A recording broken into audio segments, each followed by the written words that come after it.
other night. Understand that's kinda late, and I gotta get home to my son, cause he's so special to me. I mean, I gotta see him, I need to breathe him. That's my baby, don't call me crazy. I love the studio, but I love him more. Let me give you what I got, so I woke up in the morning feeling fresh to death. I'm so blessed, yes, yes. I went to sleep stressed, woke up refreshed. I'm so blessed, yeah, yes. Water in my face and everything is in its place. Peace of mind, even my grace. I'm so blessed, yes, yes, yes. Good morning, family. This is your girl, Liberated Lola Barbara, on your Spreaker or on your internet this morning for Spreaker Radio, on Finding Our Way Radio, Spreaker.com. I say good morning. Wanted to share something with you this morning.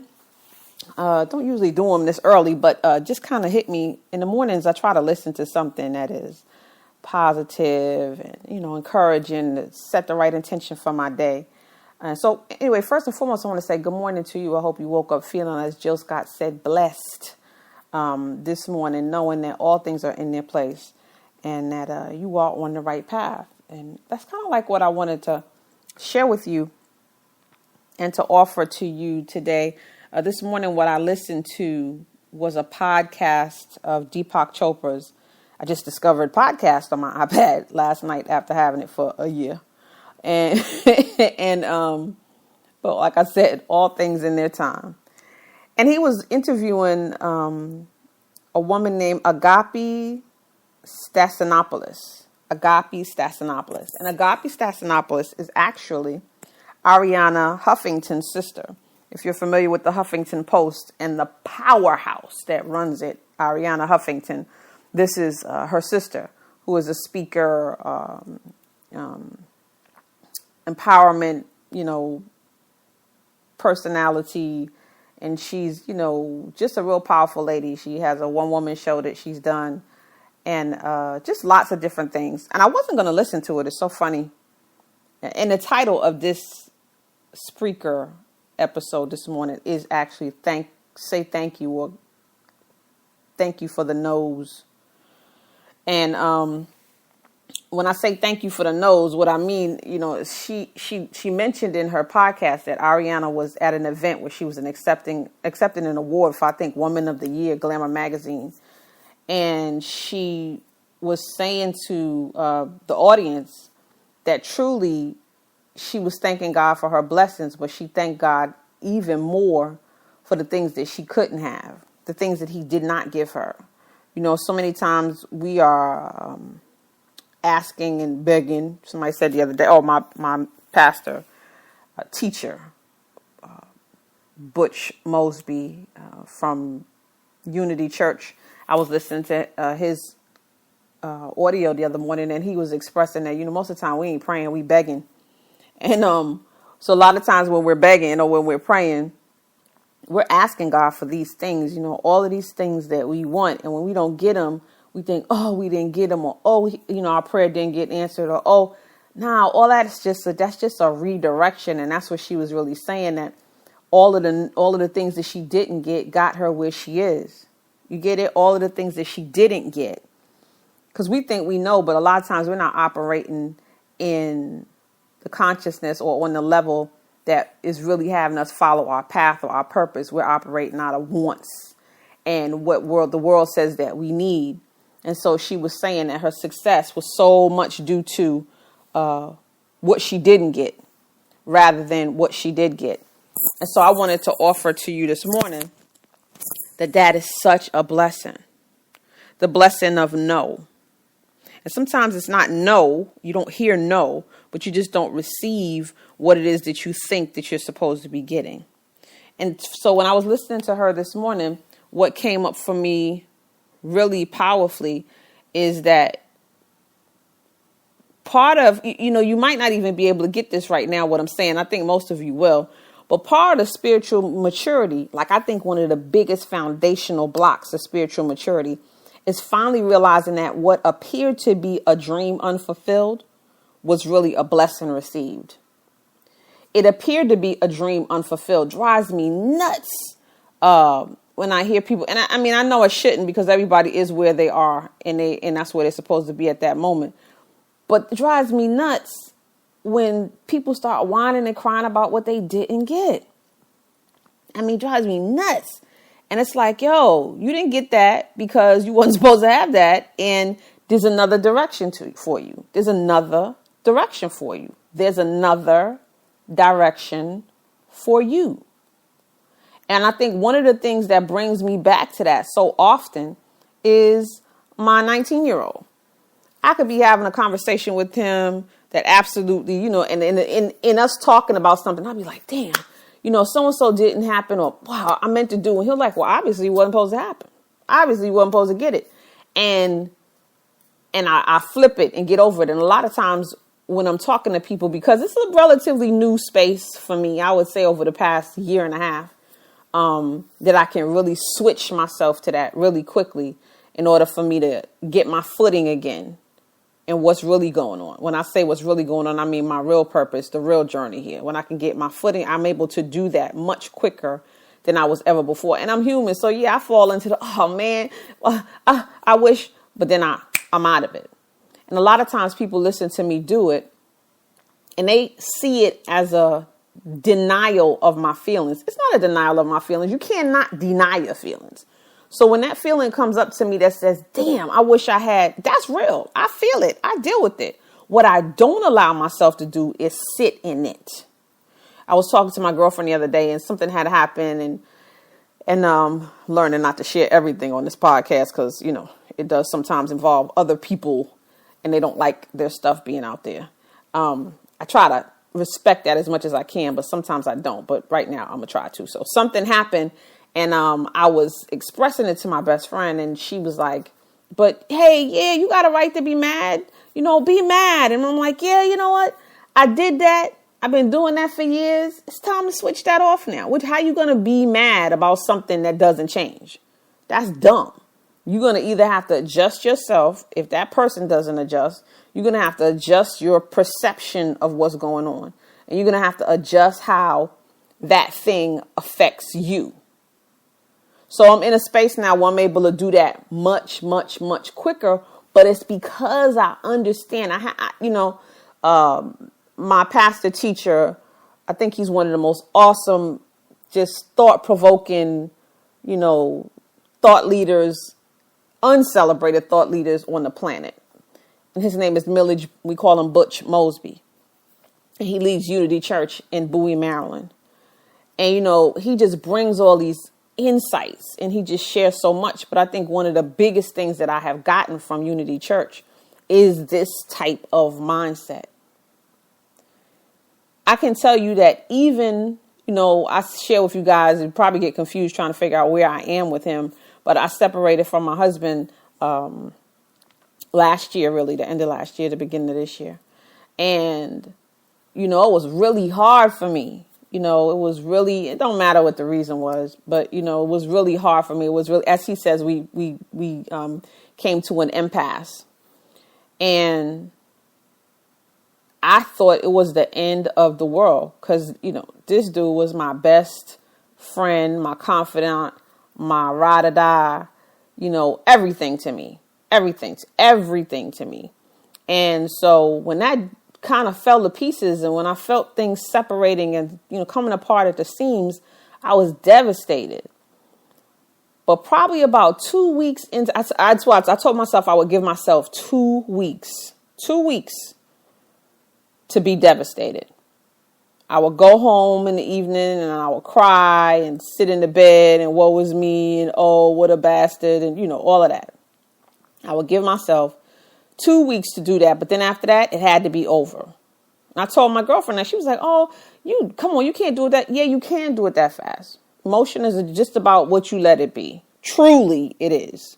So I gave myself 2 weeks to be mad, upset, hurt, whatever. The mad probably lasted a little bit longer, but the hurt stuff, I gave myself 2 weeks. And then at the end of that 2 weeks, I was done. That's enough. But because I realized that the reason why he left, God, the universe, the Almighty, our Creator, had him leave so that I could find the most important person on the planet, myself, so that I could be present again. Because I allowed myself to get wrapped up and swallowed by everything him. That's what I allowed that. Y'all know I have a poem called "You Taught Them How to Treat You." And good, bad, whatever it is, you really scale for people how to treat you by what you allow and by what you put forth in the first place. That's a whole nother conversation.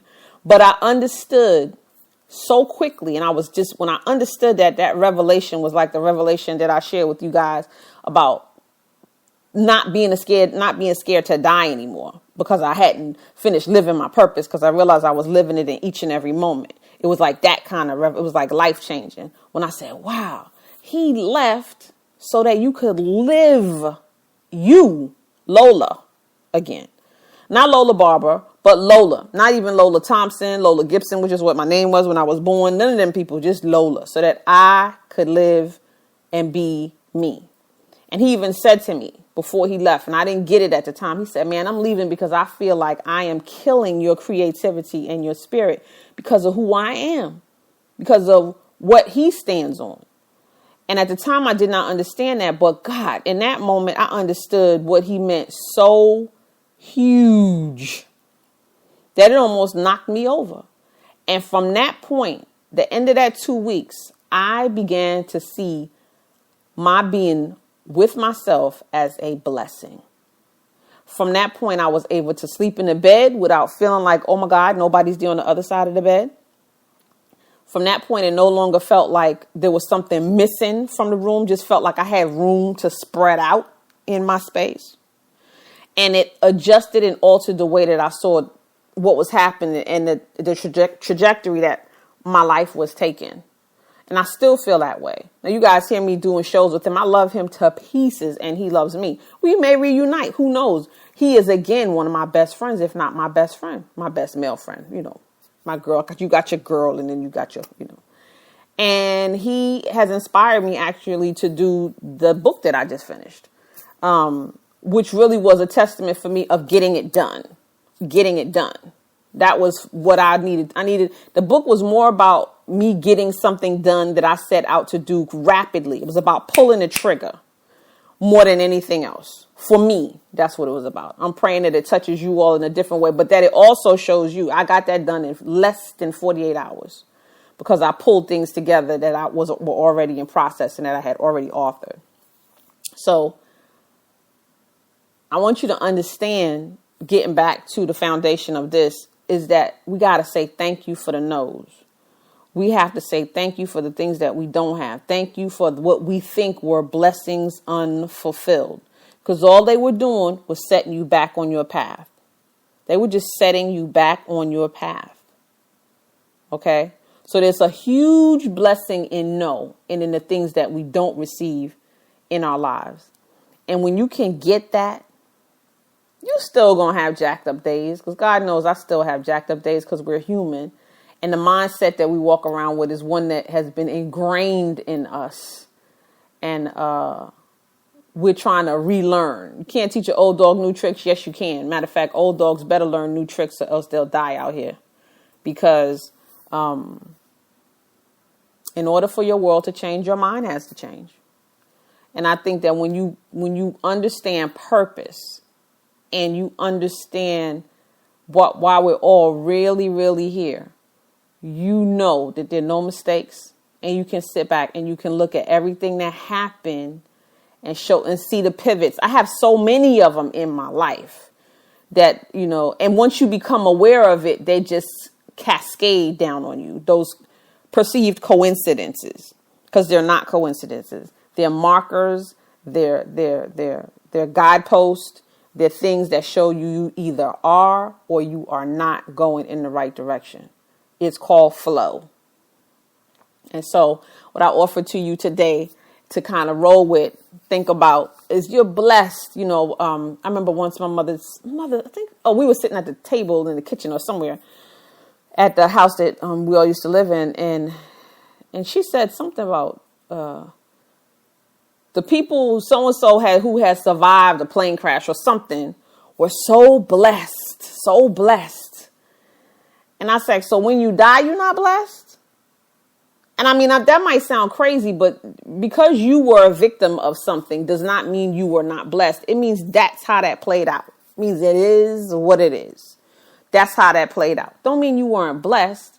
You might have got snuffed out. So that's something that forget about might. Your life left so that something else could be born.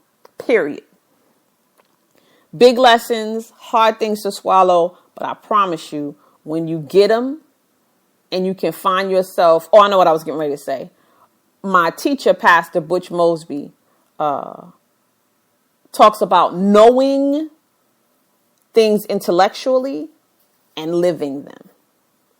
And I'm learning. I have had a lot of years of listening to New Age thinking and positive thinking and motivational thinking, and listening to a whole bunch of different thought leaders who talk about how you create your reality. And I've been listening to those things for probably about 25 years.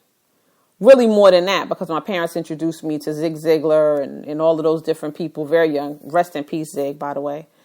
And so I've been listening to that stuff for a long time, but I would have to say that it's probably been since my father passed in 2006 that I finally started to live them.